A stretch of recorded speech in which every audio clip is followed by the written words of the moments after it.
ବାଡ଼ିଖିଆ ଯାହା କଲା ଝିଅଟା ତାଠୁ ବଳିଗଲା। ଝିଅ ମନ ଛନ ଛନ ବାହା ହବା ପାଇଁ ଭାରି ଉଛନ। ନୂଆ ଚାଦର ନୂଆ ନୂଆ ବେଳେ ଭାରି ଆଦର। ପୁରୁଣା ବାଟ ପୁରୁଣା ପ୍ରେମିକ ମୁହେଁରେ ଛାଟ। ଆଲୋଚନ କି ମୋ ଫଟା ପନିକି ଭେଣ୍ଡିଆ ଦେଖିଲେ ପଡୁ ଚମିକି। ଆନ୍ଧ୍ରା ମାଇ ମୋ ଦକ୍ଷିଣୀ ଗାଈ ପଛ ମାଇପକୁ ଭରସା ନାହିଁ। ପଟାକୁ ପଟା କରଞ୍ଜ ପଟା ପଟା ପଡିଗଲା ଚୁଆରେ। ଆର ବର୍ଷକୁ ଅନେଇଥା କୋଳରେ ଧରିବୁ ଛୁଆରେ। ବର୍ଷ ସରି ସରି ଆସିଲା ଯାତ୍ରା ବର୍ଷ ଅନୁଭୂତି ବିଷୟରେ କୁହ। ଯେତେବେଳେ କମେଡିଆନ ବେକେରେ ଷ୍ଟାର ଲେଖା ହେଲାଣି କଣ ସର୍ବପ୍ରଥମେ ମୋର ସବୁ ଦର୍ଶକ ବନ୍ଧୁ ମାନଙ୍କୁ ମଥା ନୂଆ ପ୍ରଣାମ। ଜୟ ପିତାମାତା ଜୟ ଗୁରୁଦେବ। ମୁଁ ଯାତ୍ରା ସ୍ୱର୍ଣ୍ଣମହଲ ହାସ୍ୟ ଅଭିନେତା ପାତିଆପୁର ଟୁଲୁ। ବାପାଙ୍କ ନାଁ ପାତିଆ, ମୁଁ ବାପାଙ୍କ ନାଁରେ ମୋ ନାଁଟା ରଖିଛି। ଆଉ ଯାତ୍ରା ଅନୁଭୂତି ବହୁତ ବଢିଆ। ଦର୍ଶକ ମାନେ ବହୁତ ଭଲ ପାଉଛନ୍ତି, ଆଶୀର୍ବାଦ ଦଉଛନ୍ତି, ସେତିକି ବଡ କଥା। କମେଡି କରୁଛ ଆଜ୍ଞା, ଦର୍ଶକ ସେଇଟା ତ ଦର୍ଶକ ମାନେ ହିଁ କହିପାରିବେ। ମୁଁ ଚେଷ୍ଟା କରୁଛି, ବାପା ମାଙ୍କ ଆଶୀର୍ବାଦରୁ ହାପି ଫିଲିଂ ଅଛି, ମୋର ଭଲ ଲାଗୁଛି। ଆଜ୍ଞା, ସବୁବେଳେ ପାଇଁ ବେଷ୍ଟ ଦେବା ପାଇଁ ଚେଷ୍ଟା କରୁଛି। ତାକି ଦର୍ଶକ ବନ୍ଧୁ ଆମ ପାଇଁ ଭଗବାନ। ଗାଳି ଦେଲେ ଦେବେ, ଗାଳି ଦେଲେ ଦେବେ। ଦର୍ଶକ ଧୀରେ ଧୀରେ ଆଜ୍ଞା, ଦେଖିଲେ କହୁଛନ୍ତି କମେଡି କର। ନା କହନ୍ତିନି, କାହିଁକି ନା ସେ ଜାଣିଛନ୍ତି କଳାକାରର ବି ସମ୍ମାନ ଦିଅନ୍ତି। ଯେତେ ଦର୍ଶକ ବନ୍ଧୁ ମାନେ ମତେ ଭଲ ପାଉଛନ୍ତି କେବେ କହିନାହାନ୍ତି। ଆଉ ବହୁତ ସମ୍ମାନ ଦିଅନ୍ତି, ବହୁତ ଭଲ ପାଆନ୍ତି ଯେ ନୂଆ ପିଲା ଆଗକୁ ଚାଲ। ହଁ ହଁ ହଁ ହଁ ହଁ କହିଛନ୍ତି କହିଛନ୍ତି। ଆଜ୍ଞା, ହସିଲା ଭଳିଆ ମୋର ଢଗ ଗୋଟେ ଆମର ଥିଲା ଗୋଟେ ସିନି ଆଖି ଢଗ ଢମାଳି ସିନ୍ ଥିଲା। ସେ ଢଗ କଥା ପ୍ରାୟ କହନ୍ତି। ଆଉ ସେ ଢଗ କଥା ମୁଁ ଢଗ ଶୁଣାଇ ତାଙ୍କୁ କହିଲେ ଖୁସି ହୁଅନ୍ତି। ଦର୍ଶକ ଆଲୋ ବୋପା ବାଡ଼ିଖିଆ ଯାହା କଲା ଝିଅଟା ତାଠୁ ବଳିଗଲା। ଝିଅ ମନ ଛନ ଛନ ବାହା ହବା ପାଇଁ ଭାରି ଉଛନ। ନୂଆ ଚାଦର ନୂଆ ନୂଆ ବେଳେ ଭାରି ଆଦର। ପୁରୁଣା ବାଟ ପୁରୁଣା ପ୍ରେମିକ ମୁହେଁରେ ଛାଟ। ଆଲୋଚନ କି ମୋ ଫଟା ପନିକି ଭେଣ୍ଡିଆ ଦେଖିଲେ ପଡୁ ଚମିକି। ଆନ୍ଧ୍ରା ମାଇ ମୋ ଦକ୍ଷିଣୀ ଗାଈ ପଛ ମାଇପକୁ ଭରସା ନାହିଁ। ପଟାକୁ ପଟା କରଞ୍ଜ ପଟା ପଟା ପଡିଗଲା ଚୁଆରେ। ଆର ବର୍ଷକୁ ଅନେଇଥା କୋଳରେ ଧରିବୁ ଛୁଆରେ। ଆଜ୍ଞା, ବହୁତ ସେ ତମ ଭଉଣୀ ଭଳିଆ, ବହୁତ ଭଲ ସପୋର୍ଟ କରେ। ଆମ ଘର ପାଖରେ ତାଙ୍କ ଘର। ଆଉ ମୁଁ ବି ବହୁତ ଦିନ ତାଙ୍କ ସହିତ କାମ କଲି। ଡ୍ୟାନ୍ସ ବେଳୁ ମୁଁ ତାଙ୍କ ସହିତ କାମ କରିଛି ତୁଳସୀ ପାଟିରୁ। ସିଏ ବି ବହୁତ ମତେ କୋଅପରେଟ କରନ୍ତି।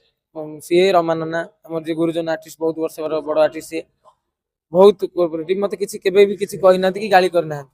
ବହୁତ ଭଲ ପାଆନ୍ତି। ଆଉ ତାଙ୍କର ଯୋଗୁ ଆଜି ମୁଁ ମତେ ଦର୍ଶକ ବନ୍ଧୁ ମାନେ ଚିହ୍ନୁଛନ୍ତି, ଆମ କଳାକାର।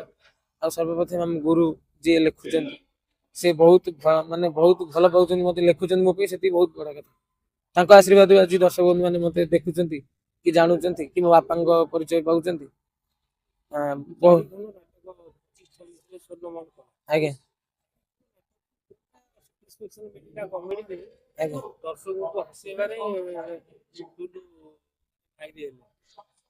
ସବୁ ନାଟକ ଆମର ସ୍ୱାମୀ ପାଇଁ ପଛେ ନରକକୁ ଯିବି, ବଡ ଲୋକ ଛୋଟ ଲୋକ, ଗରିବର ଦୁଃଖ ଦେଖିଛି କିଏ, ମୁଁ ଏ ଆଖି କାନ୍ଦୁଛି ତୋରି ପାଇଁ।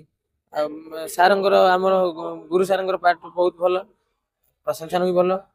ସବୁଠାରୁ ଡିଫରେଣ୍ଟ କ୍ୟାରେକ୍ଟର ହେଲା ମାନେ ଚରିତ୍ର ଭିତରେ ରହି କମେଡି କରିବାଟା ଦେଇଥିଲେ।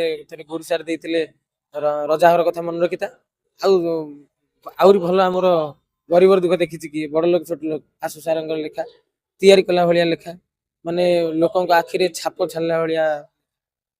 ମାନେ ଭଲ କଥା, କଥାରେ ଲୋକଙ୍କୁ ହସେଇବ ଲେଖା ଦେଇଛନ୍ତି, ବହୁତ ଭଲ। ଯେତେ ଗୁରୁ ମାନେ ବି ଆସନ୍ତି ସମସ୍ତେ ଭଲ ଲେଖନ୍ତି।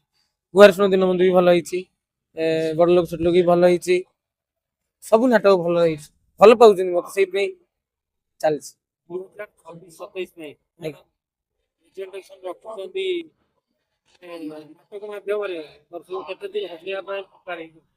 ବାପା ମାଙ୍କ ଆଶୀର୍ବାଦ, କାମ ମିଳୁ, କାମ ମିଳିଲେ ଦେଖିବି କଣ ତା ଦେହରେ ଟ୍ରାଏ କରିହବ, କଣ କରିହବ ଲୋକଙ୍କୁ ହସେଇବା ପାଇଁ।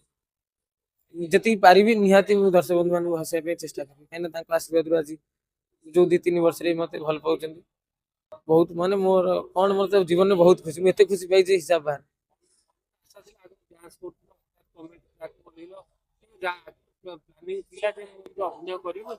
ମୁଁ ମାନେ ବଡ କଥା ହେଲା, ମୁଁ ଆଇଲି 2006-07।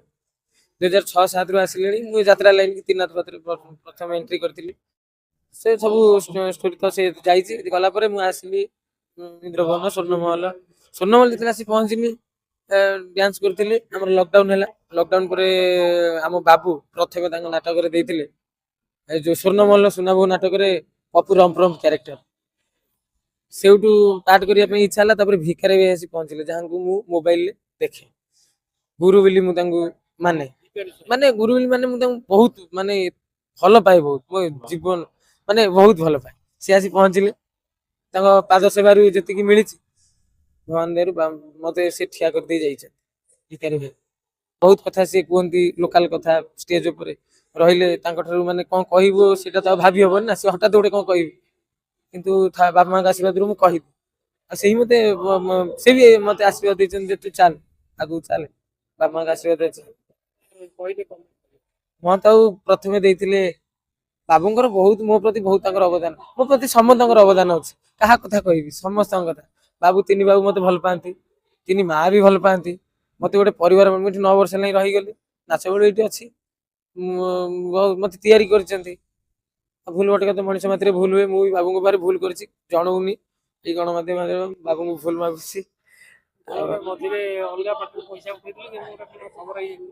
ନାଇଁ ସେମିତି କିଛି ନାହିଁ, ମୁଁ ଯାହା ଯେମିତି ମାନେ ମୋ ବାପା ବୋଉ ଅଛନ୍ତି ଘରେ, ଭାଇ ଭାଇ ଭଉଣୀ, ମୋର ଗୋଟେ ଝିଅଟେ, ସେଟା ପାଇଁ ନାଟକ ଏତେ ଦିନ ହେଲାଣି ରହିଲେଣି, ଏଇ ସବୁ ଟେନସନ ତେଣୁ ମଣିଷ ମନ ଚୁମୁକିଆ ମନ ତାର ମୁଁ ଫୋଲଟା ହେଇଯାଇଥିବ। କମେଡି ଭାଷାରେ କିଏ ଗୋଟେ ଟିକେ କରିଦେଇଥିବ ଆଉ, ନାଇଁ କି? ସେମିତି କିଛି ମାନେ ଭୁଲ ନୁହଁ, କିନ୍ତୁ ମୁଁ ବାବୁଙ୍କୁ କହିପାରିବି, ମାନେ ସିଏ ମତେ ଯାହା ବି ହେଲେ ଠିଆ କରିଛନ୍ତି, ପରିଚୟ ଦେଇଛନ୍ତି। ସ୍ୱର୍ଣ୍ଣମଲ୍ଲ ଏତେ ବଡ ରହିଲି 9 ବର୍ଷ, ମୁଁ ଭାବିଲି 9 ବର୍ଷ ରହିଛନ୍ତି, ବାବୁ ତୁ କଣ 9 ବର୍ଷ ଏଇନା ହେଲା। 2027 ଦର୍ଶକ। ଆଜ୍ଞା ଆଜ୍ଞା, ଆଶୀର୍ବାଦ ରହୁ, ଆପଣ ବି ଆଶୀର୍ବାଦ କରନ୍ତୁ, ଯେମିତି ମୁଁ ଦର୍ଶକ ମତେ ଭଲ ପାଆନ୍ତୁ, ଭଲ ପାଆନ୍ତି। ବାପାଙ୍କ ନାଁ ଟିକେ ରହୁ, ମାତିଆ ପୁଅ ବୋଲି ଗୋଟେ ନାଁ ଟିକେ ରହିଲେ ମତେ ଖୁସି ଲାଗିବ ଆଉ। ହଉ ନମସ୍କାର, ଜୟ ଜଗନ୍ନାଥ, ଜୟ ପିତା।